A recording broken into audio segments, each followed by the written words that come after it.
Hello student, today we are going to start converse, inverse and contrapositive. If we have P implies Q, means P and Q are two statements are joined by if then its converse is given by Q implies P, means only place change. Inverse, put negation on both sides. या ठिकाणी P implies Q is our given statement. Negation on both sides means negation P implies negation Q. Here write down negation P implies negation Q, that is inverse. Next, contrapositive, put negation and place change. Given statement is P implies Q. Put negation and place change. Negation P, negation Q, place change means negation Q implies negation P. Understand? Means converse is Q implies P, inverse is negation P implies negation Q, and contrapositive is negation Q implies negation P. These three tricks are remember to solve the examples. या ठिकाणी आपण काही examples घेतलेले आहेत पहा. Write the converse, inverse and contrapositive of the following statements. If a function is differentiable, then it is a continuous. To solve this example, first we have to assume statement P and statement Q. Let us assume P denotes a function is differentiable. Q denotes a function is a continuous. So given statement is, the symbolic form of given statement is P implies Q. कारण या ठिकाणी if then आहे पहा. if then असेल तर आपण implication single arrow वापरत असतो. मग या ठिकाणी symbolic form of the given statement is P implies Q. We know that to find out the converse, inverse and contrapositive, if we have P implies Q, then its converse is denoted by Q implies P, that is place change.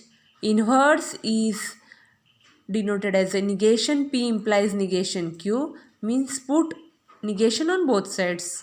And contrapositive, put negation and place change means negation Q implies negation P. या ठिकाणी आपण त्याच three tricks काय करणार आहोत, वापरणार आहोत to find out converse, inverse and contrapositive. It's converse Q implies P.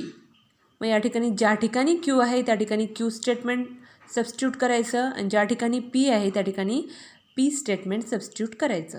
मग या ठिकाणी इफ Q काय आहे, a function is continuous. If implication sign आहे याचा अर्थ सेंटेन्स सुरुवात होण्याआधी P येणार, मग एक सेंटेन्स येणार आणि मग देन येणार, मग सेकंड सेंटेन्स. मग या ठिकाणी Qच्या ठिकाणी येणार इफ. Q सबस्टिट्यूट करण्याआधी येणार if function is a continuous. Then it is differentiable. Inverse negation P implies negation Q. If कारण इम्प्लिकेशन साईन आहे, इफ निगेशन P काय आहे, अ फंक्शन इज डिफरन्शिएबल. मग निगेशन P काय येईल, a function is not differentiable. Then negation Q काय आहे, a function is continuous. Then it is continuous. It is not continuous येणार.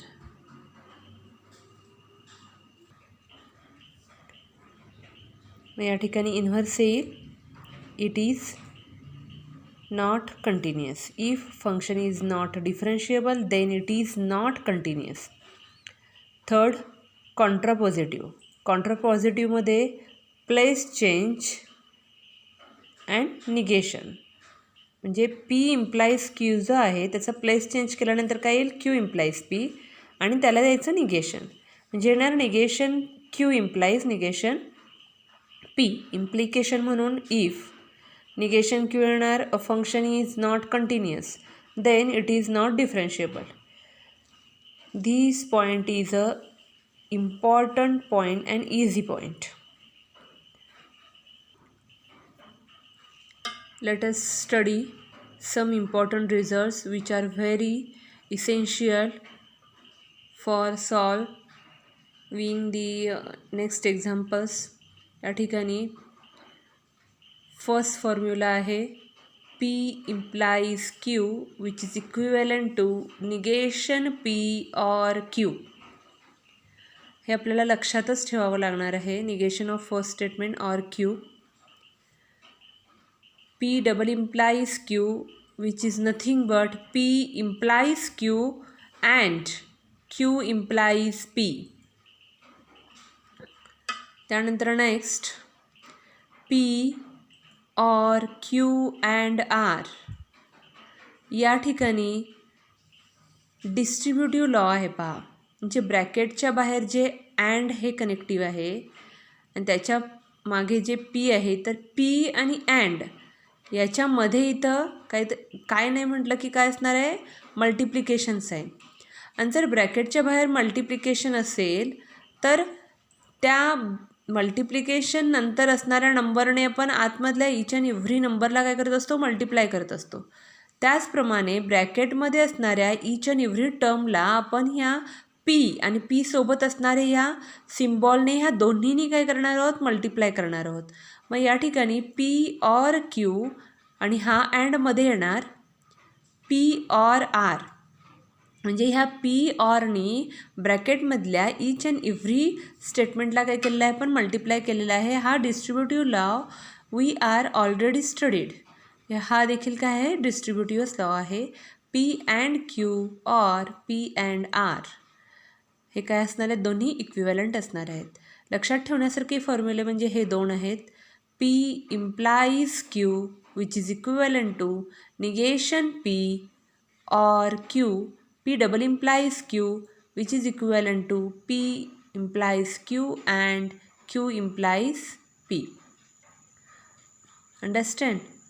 आता हे दोन जे महत्त्वाचे फॉर्म्युले आहेत याच्यावरची काही एक्झाम्पल्स आपण आता पाहणार आहोत.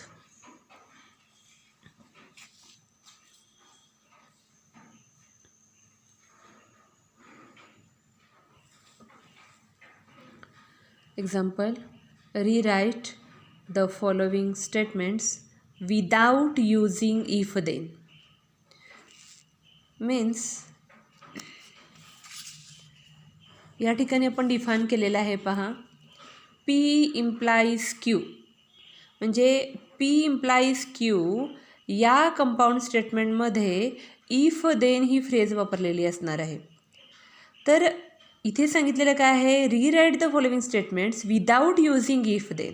म्हणजे इफ देन म्हणून वापरलेले जो काही कंपाऊंड स्टेटमेंट असतो तर ते इफ देन न वापरता आपल्याला लिहायचं आहे रीराईट करायचं आहे.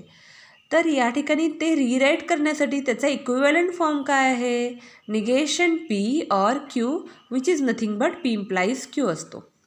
मग निगेशन पी ऑर क्यूच्या फॉर्ममध्ये गिवन स्टेटमेंट जर आपण लिहिलं कंपाऊंड स्टेटमेंट तर ते स्टेटमेंट काय झालं आपण रीराईट केलं असं झालं बाय विदाऊट युजिंग काय इफ देन. तेच आपण या ठिकाणी करणार आहोत दुसरं काही नाही. तर if price increases then the wages rise. पहिली स्टेप आपली काय आहे पी क्यू डिनोट करायचं. फर्स्ट स्टेटमेंटला पी डिनोट केलं सेकंडला Q. P price increase, Q the wage rise. Given statement P implication Q किंवा implies Q. We know that but P implies Q which is equivalent to negation P or Q. आत्ताच आपण पाहिलेला आहे. मग हा जो काही फॉर्म आहे ह्या फॉर्मवरून आपण त्या फॉर्ममध्ये तो जो काही सिम्बॉलिक फॉर्म आहे त्या सिम्बॉलिक फॉर्ममध्ये आपण ते स्टेटमेंट्स काय करणार आहोत सबस्टिट्यूट करणार आहोत आणि आन्सर आपण आपल्याला मिळणार आहे. तर या ठिकाणी the given statement can be written as म्हणजे P implies Q which is nothing but negation P or Q. So the given statement can be written as, या ठिकाणी निगेशन पी आहे पहा. पी आपला काय आहे, प्राईस इन्क्रीज. मग negation P काय येईल, price do not increase or the wages rise. Q as it is, the wages rise. Understand? जर या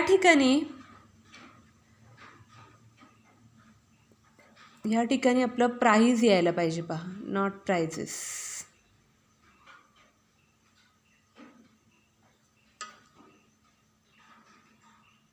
या ठिकाणी वेजेस यायला पाहिजेत. Price do not increase or the wage rise.